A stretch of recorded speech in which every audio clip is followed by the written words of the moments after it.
Ninakusalimu popote ulipo mtazamaji wangu wa hichi kituo cha Tanzania News TV. Hujambo, karibu tena kwenye mwendelezo wa taarifa zetu. Asante sana kwa support ambayo mnaendelea kunipea. Ninakuomba uweze kunikopa lako sikio ni kuchanganulie yale yote ambayo yametendeka. Yapita siku mbili hivi, makamu wa rais Balozi Dr. Emmanuel Nchimbi aliweza kumtembelea rais mstaafu wa awamu ya 4 Mzee Jakaya Mrisho Kikwete. Picha ndizo hizo hapo.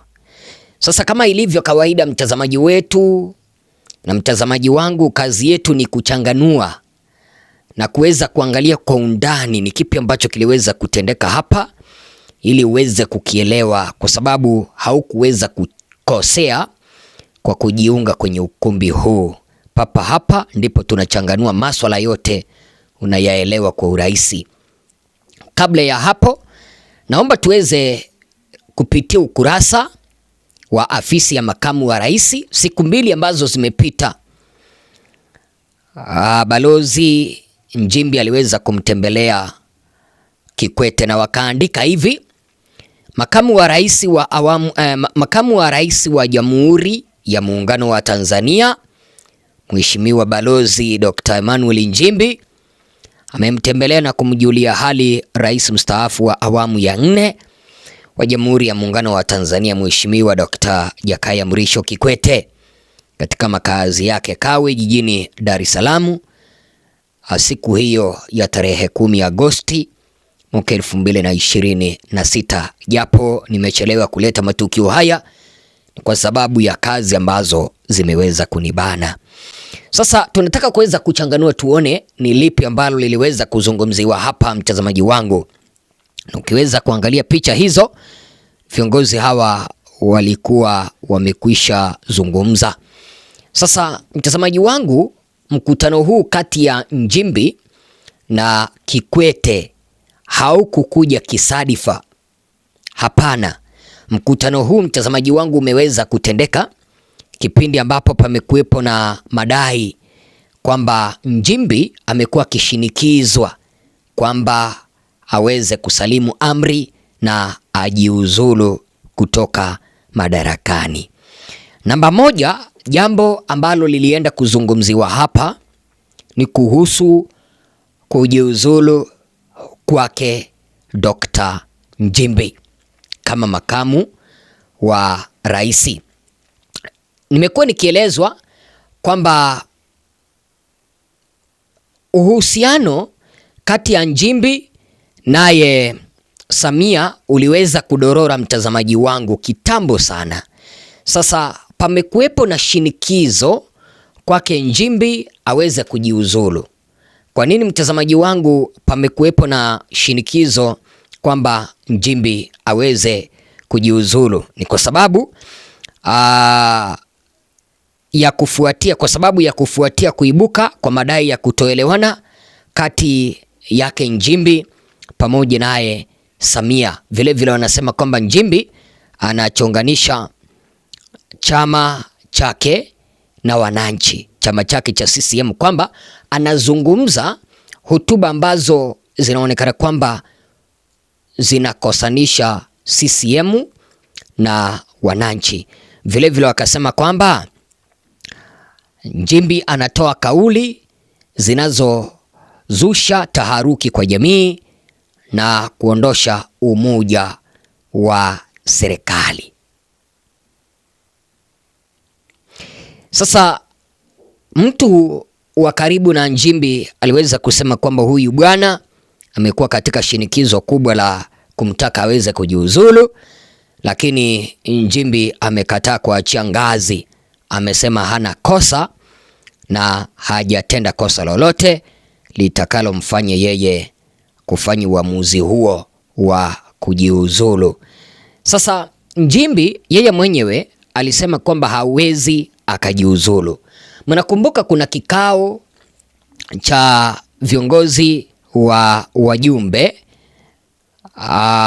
wa halmashauri ya taifa ukipenda NEC, kikao ambacho kiliweza kuandaliwa upande wa Zanzibari.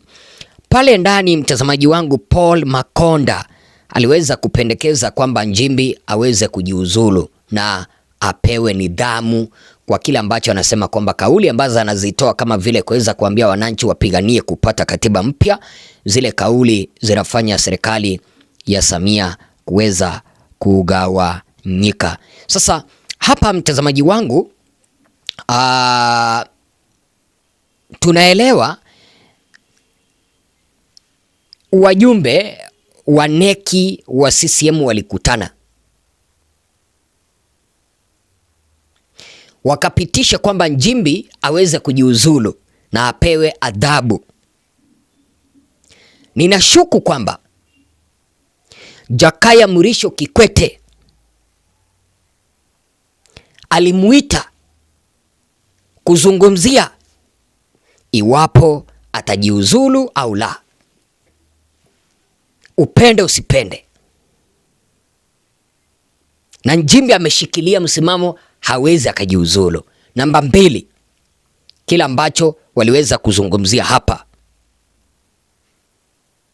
ni kuweka tofauti zao kando kati ya Nchimbi na bosi wake ambaye ni Samia, ili kuliendesha taifa mbele. Kulingana na taarifa zangu za siri, zinanieleza kwamba Kikwete alimueleza kama hawezi akajiuzulu, taifa hili letu la Tanzania lilitoka kwenye machafuko hivi majuzi.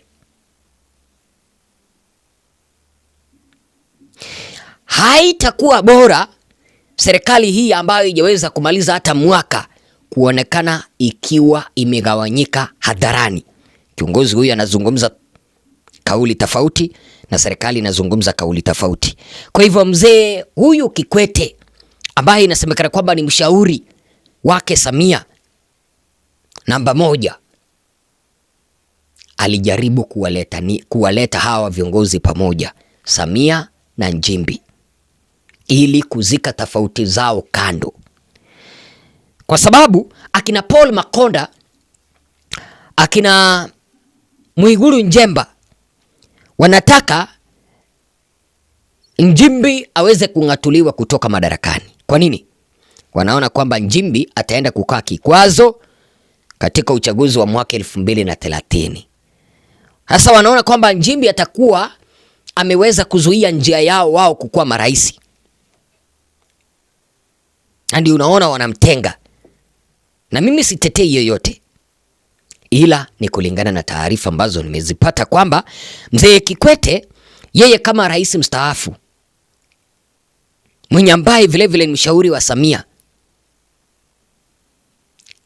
alikuwa anajaribu kuwaelewanisha Samia naye Nchimbi ili wafanye kazi pamoja, ili migawanyiko yao isionekane hadharani, ili migawanyiko yao isionekane mitandaoni.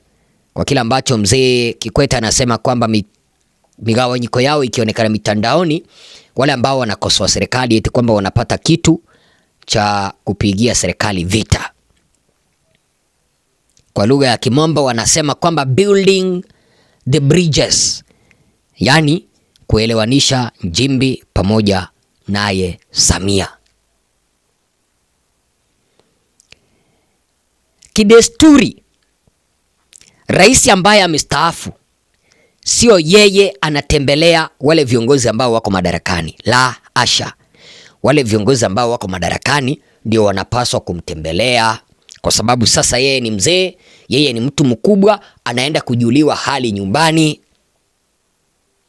Mzazi hawezi akatembelea mtoto wake mahala ambapo anaishi au mahala ambapo anafanya kazi. Mtoto wake ndiye anatembelea mzazi mahala ambapo yupo. Ila hii serikali ambayo imejaa damu mkononi, wacha nikwambie mtazamaji wangu, italumbana mpaka dakika ya mwisho.